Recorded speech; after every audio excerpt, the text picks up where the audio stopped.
نحمده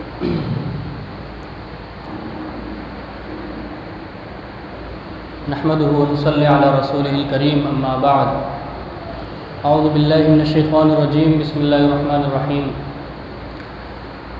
آج آپ کے سامنے دوسرے پارے کی تلاوت کی گئی نماز تراویح میں، تو انشاءاللہ آج اس مختصر سی گفتگو میں اس پارے کا خلاصہ بیان کیا جائے گا۔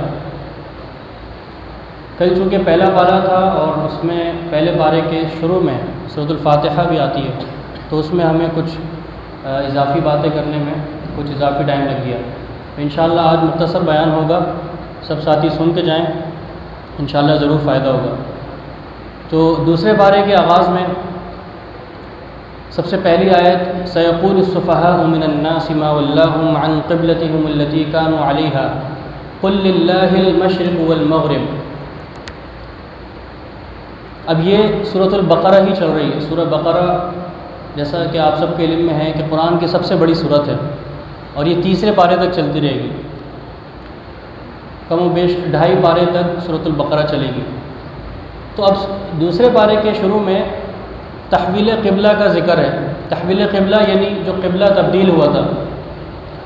آپ سب کو پتہ ہے کہ جب آپ صلی اللہ علیہ وسلم نے مدینہ ہجرت کی تو وہاں آپ کو یہ حکم دیا گیا کہ آپ بیت المقدس کی طرف رک کر کے نماز پڑھیں، اور آپ صلی اللہ علیہ وسلم نے اور تمام مسلمانوں نے 16 یا 17 مہینے بیت المقدس کی طرف رک کر کے نماز پڑھا، اور اس کے بعد پھر دوبارہ سے، کیونکہ جب بیت المقدس کی طرف نماز پڑھنے کا حکم دیا گیا تو آپ صلی اللہ علیہ وسلم کو مکہ مکرمہ سے اور جو خانہ کعبہ ہے اس سے بہت زیادہ محبت تھی، اور آپ صلی اللہ علیہ وسلم کی یہ خواہش تھی کہ ہمارا مسلمانوں کا قبلہ خانہ کعبہ ہی ہو، اور آپ صلی اللہ علیہ وسلم یہ دعا بھی کرتے تھے اور اپنا چہرہ آسمان کی طرف اٹھا کے دیکھتے تھے کہ کب حکم نازل ہوگا۔ تو آخر کار 16 یا 17 مہینوں بعد یہ حکم نازل ہوا کہ آپ دوبارہ اپنا چہرہ مسجد حرام کی طرف یعنی خانہ کعبہ کی طرف پھیر لیں۔ تو اب یہاں پہ کہا جا رہا ہے کہ ان قریب بیوقوف لوگوں میں سے کچھ بیوقوف ہوں گے، بیوقوف وہ کیا کہیں گے؟ وہی کہیں گے کہ ان مسلمانوں کو کس چیز نے پھیر دیا ان کے قبلے سے۔ یہ بہت اہم بات کی جا رہی ہے، آپ غور سے سنیں۔ اب ان لوگوں میں 3 گروہ تھے۔ سب سے پہلا گروہ جو تھا وہ یہودیوں کا تھا۔ ان کا ماننا یہ تھا کہ بھئی مسلمان جو ہے وہ شک میں ہے، کبھی یہاں رک کر کے نماز پڑھتے ہیں، کبھی کعبہ کی طرف، کبھی بیت المقدس کی طرف۔ دوسرا گروہ جو ہے وہ مشرکین کا تھا۔ مشرکین کا کیا کہنا تھا کہ یہ دوبارہ خانہ کعبہ کی طرف نماز پڑھ رہے ہیں رک کر کے، تو اس کا مطلب یہ واپس شاید ہمارے دین میں آ جائیں۔ کیوں؟ کیونکہ وہ بھی خانہ کعبہ کی طرف کر کے عبادت کرتے تھے۔ تو یہ دوسرا گروہ مشرکین کا تھا۔ اور تیسرا گروہ کس کا تھا؟ منافقین کا تھا۔ وہ باقاعدہ کھلم کھلا جب یہودیوں کے پاس، غیر مسلموں کے پاس جاتے تو وہ مذاق اڑاتے مسلمانوں کا کہ یہ تو ایک جگہ ٹک ہی نہیں سکتے، یہ کبھی ادھر نماز پڑھتے ہیں کبھی ادھر نماز پڑھتے ہیں۔ تو ان تینوں گروہوں کو جواب کیا دیا گیا؟ قل للہ المشرق والمغرب۔ مشرق اور مغرب اللہ تبارک و تعالیٰ کا ہے۔ اصل بات حکم کی ہے، اصل بات حکم ماننے کی ہے۔ حکم تو اللہ تعالیٰ کا ہے نا، آپ ادھر رک کر کے نماز پڑھیں ادھر رک کر کے نماز پڑھیں، اصل ہم نے یہ دیکھنا ہے کہ اللہ تعالیٰ کا حکم کس طرف ہے، کیونکہ قل للہ المشرق والمغرب، ہر طرف کی جہت اللہ تبارک و تعالیٰ کے لیے۔ اصل بات کیا ہے اور اصل مقصد کیا تھا تحویل قبلہ کا؟ وہ 2 مقصد تھے بنیادی طور پہ۔ ایک مقصد یہ تھا کہ اللہ تبارک و تعالیٰ یہ جان لے کہ تم میں سے مخلص کون ہے، یعنی تم میں سے اصل آپ صلی اللہ علیہ وسلم کے ساتھ کون جم کر اطاعت کرتا ہے اللہ تعالیٰ کے حکم کی، اور کون مذاق اڑاتا ہے، اور کون مسلمانوں کے بارے میں یہ سوچتا ہے کہ یہ شک میں ہے۔ اور دوسرا مقصد کیا تھا؟ تاکہ مسلمانوں کو بھی پتہ چل جائے کہ ہم میں سے کون جو ہے وہ مخلص ہے اللہ تعالیٰ کی اطاعت میں۔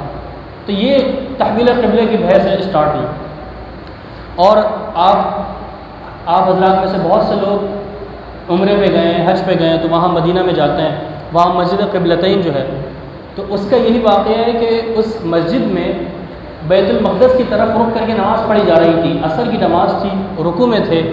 جب یہ حکم نازل ہوا، ایک صحابی آئے اور انہوں نے یہ بات سنائی کہ بھائی قبلہ جو ہے اس کا حکم دوبارہ سے خانہ کعبہ کی طرف ہو گیا ہے، تو اس مسجد میں نماز کے اندر ہی لوگ قبلے، یعنی انہوں نے قبلہ دوبارہ سے خانہ کعبہ کی طرف کر لیا، یعنی اس مسجد میں دو قبلے جو ہے وہ ٹھہرے، جب ہی اس مسجد کو مسجد قبلتین کہا جاتا ہے۔ تو جو ساتھی وہاں گئے ہیں مدینہ میں انہوں نے زیارت کی ہوگی، اور جو نہیں گئے اللہ تبارک و تعالیٰ ہم سب کو وہاں کی زیارت کروائے۔ اس کے بعد آگے کی آیات میں 3 چیزوں کا ذکر ہے، اور یہ 3 چیزیں اللہ تعالیٰ سے قریب ہونے کا سبب بھی ہیں، اور ان 3 چیزوں کو اگر اپنا لیا جائے تو ایک انسان کامیاب بھی ہوتا ہے۔ اس میں پہلی چیز ہے اللہ تعالیٰ کا ذکر، فاذکرونی اذکرکم، اللہ تعالیٰ کہتے ہیں تم مجھے یاد کرو گے، تم مجھے یاد رکھو گے، تم میرا ذکر کرو گے تو میں تمہیں یاد رکھوں گا۔ اور تم تو مجھے اکیلے میں بھی یاد رکھتے ہو، انسانوں کی محفلوں میں بھی یاد رکھتے ہو، لیکن میں تمہیں کون سی محفلوں میں یاد رکھوں گا جو تمہاری تمام محفلوں سے بہتر ہے، اور وہ ہے فرشتوں کی محفل۔ اللہ اکبر۔ تو یہ ذکر کی برکت ہے کہ اللہ تبارک و تعالیٰ اس شخص کو یاد رکھتا ہے۔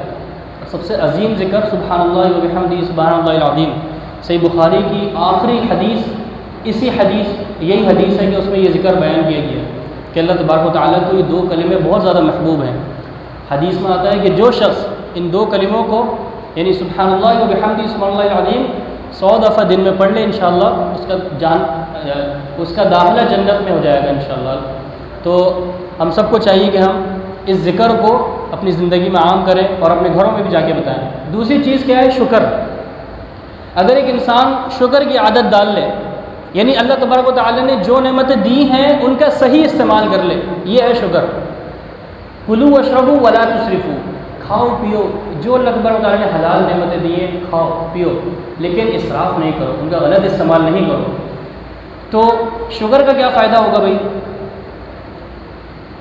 لئن شکرتم لازیدنکم، اگر شکر کرے گا انسان تو اللہ تبارک و تعالیٰ اس کے رزق میں، اس کی جان میں، اس کے مال میں اضافہ کر دے گا۔ تو یہ شکر کی فضیلت ہے۔ تو پہلی چیز ذکر، دوسری چیز شکر، ان 2 چیزوں کو اگر انسان اپنا لے تو انسان کامیاب ہو جائے۔ تیسری چیز صبر۔ یہ جو میں چیزیں بتا رہا ہوں ان چیزوں پہ آپ بڑے بڑے خطبات سنتے ہیں، بڑے بڑے جمعے سنتے ہیں، بڑے بڑے جلسے سنتے ہیں، تو ان 3 چیزوں کو میں بہت مختصر ذکر کر رہا ہوں۔ تیسری چیز کیا ہے؟ صبر۔ صبر کا بنیادی مقصد یہ ہے کہ اپنے آپ کو اللہ تبارک و تعالیٰ کی اطاعت کے مطابق اپنا لینا اور اس کے مطابق زندگی گزارنا۔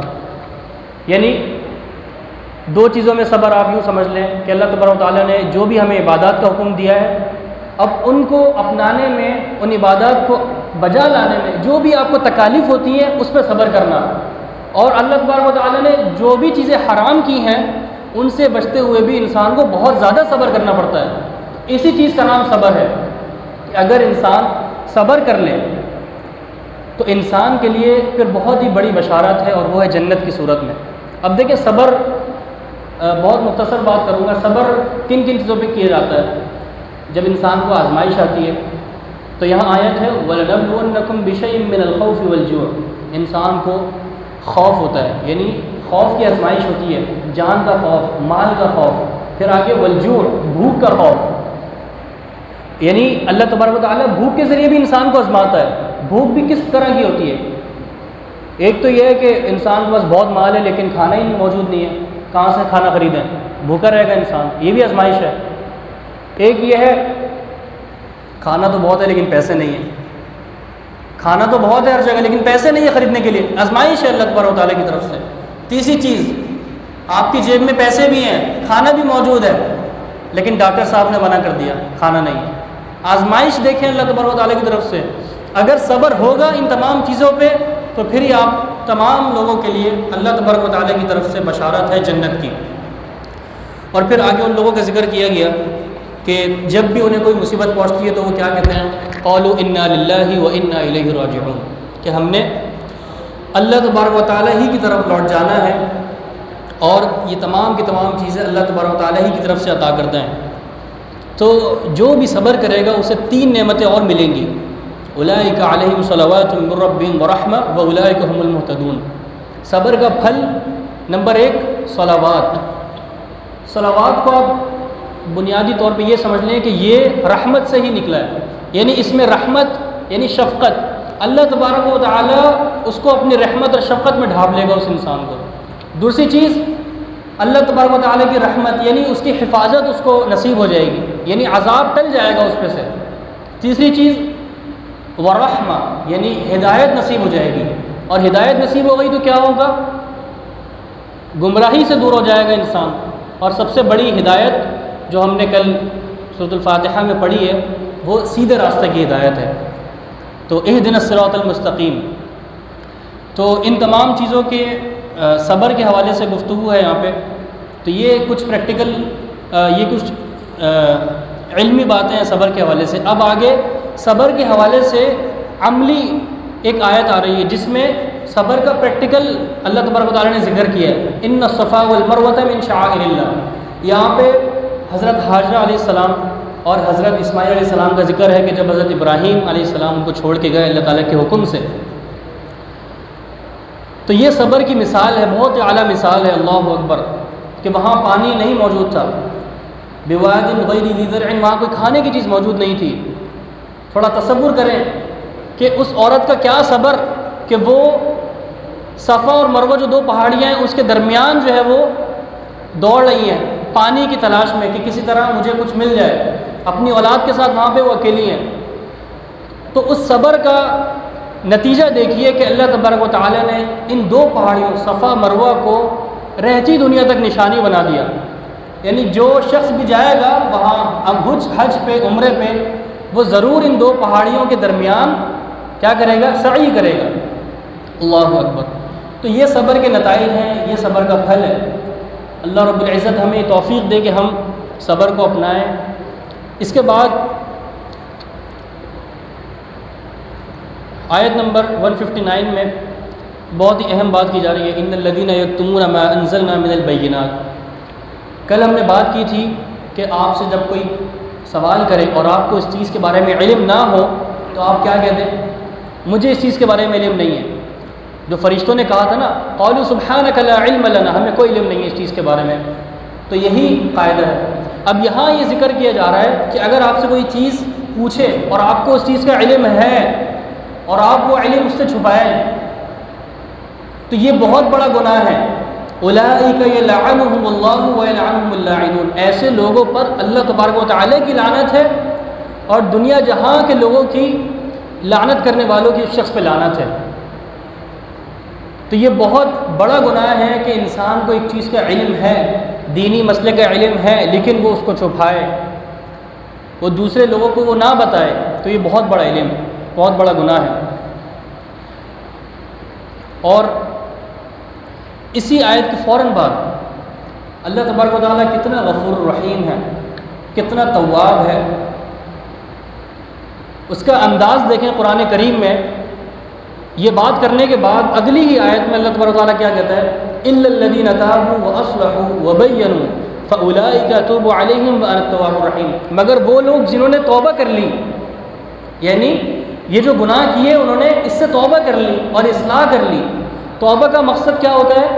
بندہ ایک جگہ پہ جا رہا ہے، توبہ کا معنی ہوتا ہے یو ٹرن لے لے، واپس آ جائے، رک جائے اس چیز سے. تو جو شخص گناہ کی طرف جا رہا ہے اور وہ واپس لوٹ گیا تو اللہ تعالیٰ کیا کہتا ہے؟ فَأُولَٰئِكَ أَتُوبُ عَلَيْهِمْ. تو میں بھی اس کی طرف لوٹ جاتا ہوں لیکن بخشش کے ساتھ. یعنی اللہ تبارک و تعالیٰ کیا چیز لے کے لوٹتا ہے؟ بخشش کے ساتھ، یعنی اس کی معافی کو قبول کر لیتا ہے فوراً. وَأَنَا التَّوَّابُ الرَّحِيمُ. اور بخشش قبول کیوں کرتا ہے؟ کہ وہ بہت زیادہ توبہ قبول کرنے والا ہے اور بہت زیادہ رحم کرنے والا ہے.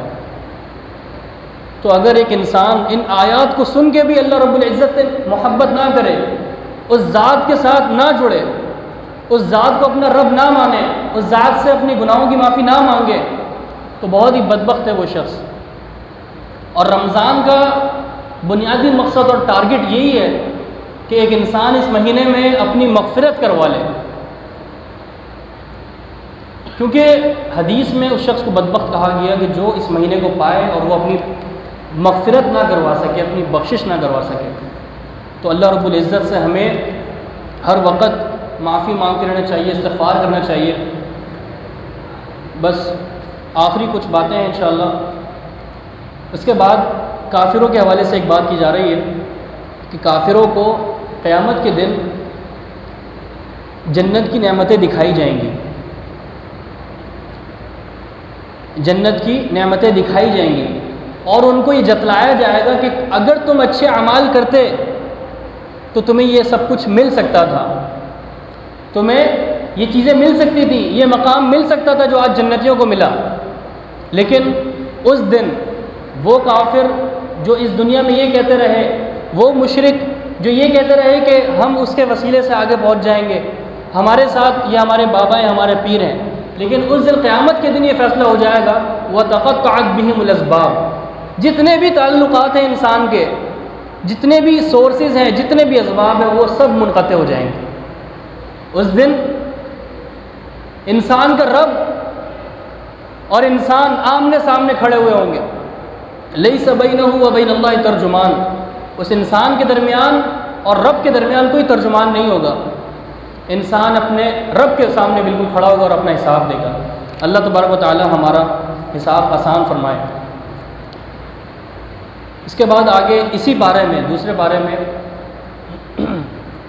رمضان کے حوالے سے کچھ احکامات ہیں جو روزہ فرض کیا گیا۔ یا ایھا الذین آمنوا کتب علیکم الصیام کما کتب علی الذین من قبلکم لعلکم تتقون، اے ایمان والو تم پر روزہ فرض کیا گیا ہے جیسا کہ تم سے پہلی امتوں پر فرض کیا گیا تاکہ تم تقوی حاصل کر لو۔ تقوی کا بنیادی مقصد یہی ہے کہ انسان اللہ تبارک و تعالیٰ کی اطاعت میں آ جائے، اسی کی اطاعت کرے اور اپنی بخشش کروا لے۔ جیسے میں نے بھی بتایا کہ رمضان کا، ان روزوں کا، تراویح کا ٹارگٹ یہی ہے کہ انسان اپنی بخشش کروا لے۔ پھر آگے رمضان کا مہینہ جو ہے اس کے بارے میں بات کی جا رہی ہے، ایام معدودات۔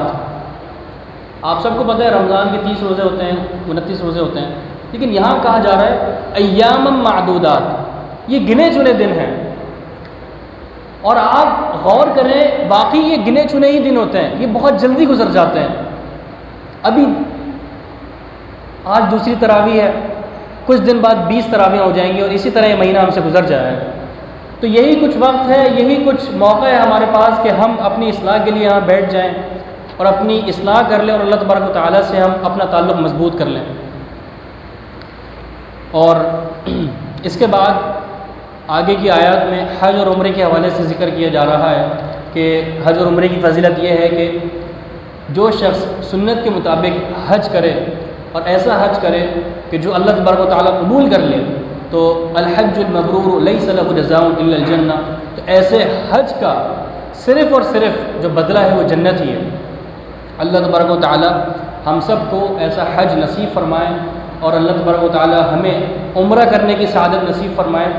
اور آخری بس ایک آیات میں نماز کے حوالے سے بیان کیا جا رہا ہے کہ نماز کی حفاظت کرو مومنو، حافظوا علی الصلوات والصلاۃ الوسطی، اے مومنو نمازوں کی حفاظت کرو، والصلاۃ الوسطی، خاص طور پہ یہاں پہ بیچ کی نماز کا ذکر کیا گیا ہے، اس سے مراد عصر کی نماز ہے۔ عصر کی نماز میں آپ سب جانتے ہیں کہ انسان نیند سے اٹھ کے آتا ہے، کچھ لوگ کاروبار چھوڑ کے آتے ہیں، کچھ لوگ اپنی راحت نیند چھوڑ کے آتے ہیں، تو یہ نماز واقعی انسان پہ بھاری ہوتی ہے۔ اور شیطان جو ہے وہ اس کو کہہ رہا ہوتا ہے کہ تم آرام کر لو، نماز پڑھنے نہیں جاؤ، اسی لیے خاص طور پہ اس نماز کی تاکید کی گئی کہ بس صلاۃ الوسطی، کہ بیچ کی جو نماز ہے، عصر کی نماز ہے، اس کی تم حفاظت کرو۔ تو یہیں پہ اکتفا کرتے ہیں انشاءاللہ۔ اللہ رب العزت سے دعا ہے کہ اللہ تبارک و تعالی ہمارا یہاں آنا، تراویح پڑھنا اور جو تراویح پڑھاتے ہیں ان کا تراویح پڑھانا، اس کے بعد ہمارا یہاں بیٹھ کر اسی بارے کے متعلق کچھ احکامات، کچھ کام کی باتیں، کچھ سبق آموز باتیں سمجھ لینا تاکہ ہم اپنی اصلاح کر سکیں، اپنے گھر جا کے اپنے گھر والوں کی اصلاح کر سکیں۔ تو اللہ تبارک و تعالی ہماری یہ تمام عبادات قبول فرمائے۔ سبحانک اللہم و بحمدک، اشہد ان لا الہ الا انت، استغفرک و اتوب الیک۔ السلام علیکم و رحمۃ اللہ وبرکاتہ۔